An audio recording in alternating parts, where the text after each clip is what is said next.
Akala ko dati yung buhay namin puro lang kamalasan, kasabay ng pagpasok ko sa mundo ng maangasan. Pero ayos lang kasi ito ang gusto kong lakaran. Nagulat sila nung biglang lumipad yung akala nilang basahan. Teka muna, dahan-dahan, huwag masyadong malakas. Pumuputok na sa loob kasi maraming palabas. Baka meron dyang galit pero hindi lang nila malabas. Hindi kasi ako makasarili kaya pati sila hindi na pataas. Teka, ang dami nagbago, ugali pati ng mukha mo. Ganyan na ba yung mga dapat gawin para mahalin ng mga tao?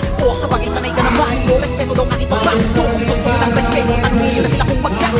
Huwag magpapakapekto, kala mo perfecto. Lalo pag nagsalita na yung mga yan, kala mo walang epekto. Samantalang ako, ginawa ko lang lahat ng ito ng puro diretso. Habang ikaw kailangan may siraan ka para lang maka-asenso. Para ka lang chismoso, ginawan na lahat ng kwento. Isa pang kupal na manunulat, kaya puro ka lang invento. Tinapakan, inangasan, hinabihan, umalis na lang ako rito. Nilabanan, hinayaan, kaya ngayon ako na ang pagpaborito. Titirahin nyo ko si Balong lang nagdala. Huwag kayong mag-alala, meron din kami dala. Ganyan naman yung mga ululi, mahilig mamumpara. Nagpapanggap na malawak ang utak, makinig pala. Tanga ka, halata, talangka ka talaga. Kung ako'y guro na awa, na kaya ka nakapasa. Kala mo lang mataling, ako lang kapasa-tasa. Kung titira ng mabilis, naiintindihan ka ba? Simulan ko na to kung paano, para bumakat sa mga tao. Kaya